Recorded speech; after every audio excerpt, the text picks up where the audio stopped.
안녕하세요. 닥통 네이버 지식인 상담한의사 고진입니다.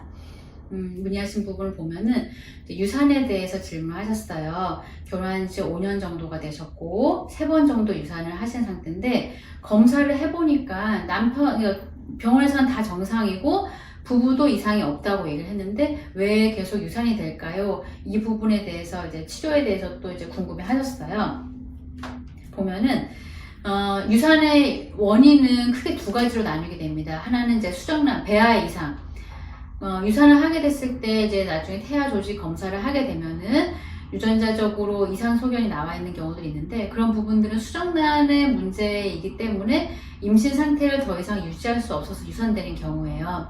근데 두 번째, 이 환자분 같은 경우에도 다 정상인데 나는 유산이 자꾸 된다고 얘기했었잖아요. 이런 경우에 두 번째 해당하는데 두 번째는 착상력이 부족한 경우입니다. 착상이라고 하는 부분은 뭐냐면 우리가 자궁 내막이라고 하는 내막층이 있어요. 임신이 아니면 요게 다 이제 생리 때 생리혈로 나오게 되는 그 내막 혈액층이 있으시거든요. 그 부분이 제대로 잘 형성이 되지 않을 경우에는 착상력이 부족하게 되는데 자궁 내막이라고 하는 거는 생리 7일째, 8일째, 9일째, 21일째, 23일째 각각의 날마다 변화되어야 되는 모양과 두께와 안쪽의 구성 성분과 밖에서 분비되어야 되는 물질 양 자체들이 매일매일 달라지게 됩니다. 그러니까 어느 날은 내막이 점점 두터워져야 되고 어떤 날은 내부의 혈관 모양이 또 바뀌어야 되고 또 어떤 날은 내막 표면에서 영양물질이 잘 분비가 돼야 되는데 이런 부분에 대해서 그날 해야 되는 일을 제대로 하지 못한 경우에는 자궁 내막의 착상 환경이 굉장히 떨어지게 됩니다. 착상이라고 하는 부분이 지금 이제 자궁 내막이 잘 형성이 안 될 경우에 아까 제가 얘기한 일련의 현상들이 일어나지 않아서 그럼 착상조차 사실 되지 않아요. 근데 이분 같은 경우에 착상은 됐지만 유지가 안 되는 경우인데 착상이라고 하는 게 크게 이제 3가지의 과정을 거치게 됩니다. 첫 번째는 접촉이에요. 수정란이 와서 자궁 내막에 탁 건드렸을 경우에 접촉, 이 부분도 사실 어려운 부분이지만 이 부분 접촉이 되어 있는 분, 지금 환자 물어보신 분 같은 경우는 접촉의 상황이 일어나게 되는 거죠. 접촉이 일어나게 되는 의미가 뭐냐면 수정란이 수정되고 나서 일주일 동안에는 내 몸에 달라붙어 있지 않아요.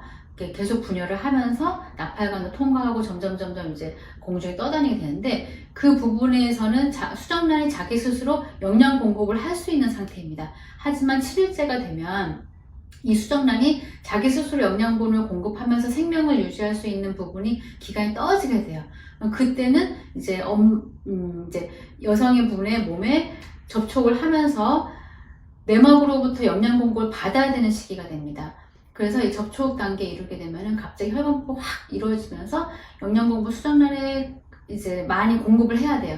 그런 부분이 점점 결합력이 강해지면서 수정란이 안쪽으로 파고드는, 그러니까 접촉, 결합, 안쪽으로 파고드는 함입 형태가 일어나야 됩니다. 근데 이 부분에 대한 일련이 일어나게 되려면 자궁 내막이 평소에 잘 준비가 되어야 되기도 하지만 착상력이라고 하는 그 힘이 굉장히 중요해요.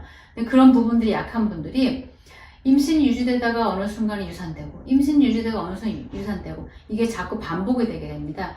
두 분 다 이제 검사상으로도 다 정상이고 이상이 없었다고 하면은 이렇게 착상력을 높일 수 있는 한의학적 치료를 받아보실 것이 필요하겠는데요. 착상력을 높일 수 있는 한의학적 치료를 설명을 드리게 되면은 아까 자궁 내막의 형성에 있어서 혈액 분포가 굉장히 중요하다고 말씀드렸잖아요. 골반이라고 하는 구조가 이렇게 좁아지는 구조 형태로 되어 있고 그 안에 자궁과 난소가 존재하게 되는데 골반의 끝으로 좁아지는 구조에 자궁과 난소가 존재하고 있다 보니까 혈류가 여기까지 공급되는 부분이 상대적으로 떨어지게 됩니다. 그래서 한의학적으로 혈류 공급을 골반 쪽으로 개선할 수 있는 한약 복용과 그리고 원내 와서 치료할 때는 약침 치료, 침 치료, 자궁 신부 치료 등 자궁 내막의 재생과 자궁 내막으로 영양분을 많이 비축할 수 있도록 그리고 자궁 내막에서 착상력에 대해서 증가시킬 수 있는 치료를 같이 병행하게 됩니다.